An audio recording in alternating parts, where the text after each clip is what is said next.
से मैं देख रही हूँ, please let me know if I am right और नॉट, कि जहां से मैं देख रही हूँ मुझे तो यूं समझ में आ रहा है कि जैसे सबसे पहले तो आकर के आईएमएफ के एक नए मुआहदे की तरफ जाया जाएगा और उस मुआहदे को क्रैक करने के लिए, आईएमएफ को अपनी तरफ करने के लिए कुछ ऐसे सख्त फैसले, गैस का बढ़ना, पेट्रोल का बढ़ना, डीजल का बढ़ना, मतलब महंगाई को उस लेवल पे लेके जाया जाएगा कि मैं और आप कानों को हाथ लगा लेंगे कि तौबा तौबा। जी, मुझे इजाजत दीजिए, पहले वो लेजिटिमेसी वाला इशू मैं ब्रीफली एड्रेस कर लेता हूँ, फिर हम इकोनॉमी के ऊपर आ जाते हैं। देखिए, ज़मीनी हकीकत ये है कि पिछले 50 सालों में 11 इलेक्शन हुए हैं, ये 12वां इलेक्शन था।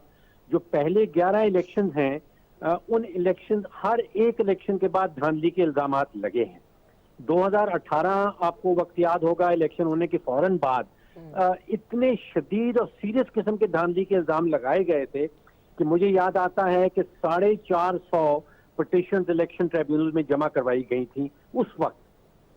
2024 के इलेक्शन के बाद अभी जो पीटीआई के सोर्सेज हमें बता रहे हैं कि लगभग 100 एप्लीकेशंस हैं उनके पास, 100 पिटीशंस हैं जो वो जमा करवाने चले हैं। तो उस हवाले से तो 2018 के इलेक्शन के नतीजे में जो धांधली के इल्जाम थे वो कहीं ज्यादा सीरियस थे, लेकिन उसके नतीजे में एक हुकूमत बनी और वो हुकूमत फिर तकरीबन 4 साल जो है वो चली।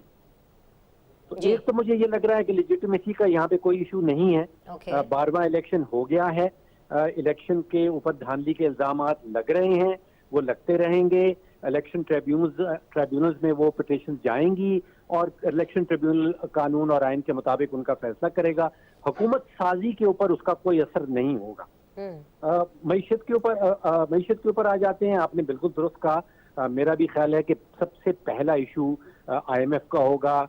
मार्च के आखिर तक हमें एक डेलीगेशन एक्सपेक्टेड है वाशिंगटन से और बहुत ही सख्त टर्म्स होंगी।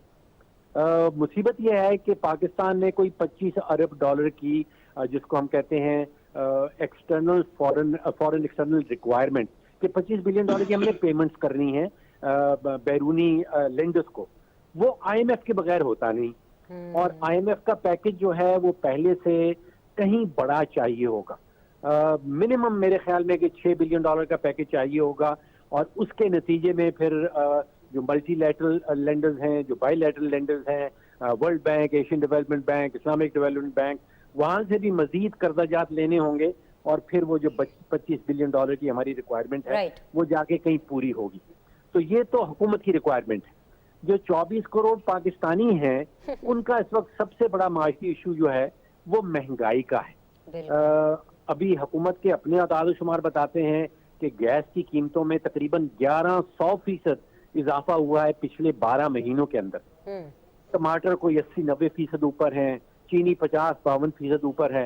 तनख्वाहें इस दौरान तो कुछ ज्यादा नहीं बढ़ी, अगर बढ़ी हैं तो 8-10% से ज्यादा नहीं बढ़ी। उसके नतीजे में जो गुर्बत है वो बड़ी तेजी से बढ़ी है। फिर पावर सेक्टर के अंदर जो स्ट्रक्चरल रिफॉर्म्स, जो इस्लाहात चाहिए होंगी। देखिए, पावर सेक्टर जो गैस और बिजली का सेक्टर है उसका गर्दिशी कर्जा कहीं 6000 अरब पे ऑलरेडी पहुंच गया है। ये इतना बड़ा है कि ये पूरी की पूरी मईशत को अपने साथ ले डूब सकता है। तो ये इस्लाहात जो हैं, इसके लिए हुकूमत जो है, हुकूमत सादी जितनी जल्दी हो जाए उतना बेहतर होगा। और sir please allow me to say this Farooq sahab, और बल्कि मैं आपको सोचने के लिए ये वक्त भी दूंगी। मीनवाइल मैं दूसरे पैनलिस्ट की तरफ जा रही हूँ। आप ये जरूर बताइएगा कि ये तो चैलेंजेस अपनी जगह, इनको जो हैंडल करने वाले जो आयरन मैन होंगे या आयरन वुमन होंगी वो कौन होंगी या कौन होनी चाहिए। I am talking about the finance ministry. Just take your time, I will get back to you. हमें बताइएगा कि कौन है या कौन हो सकता है और कौन बेहतर रहेगा, ये जरूर बताइएगा।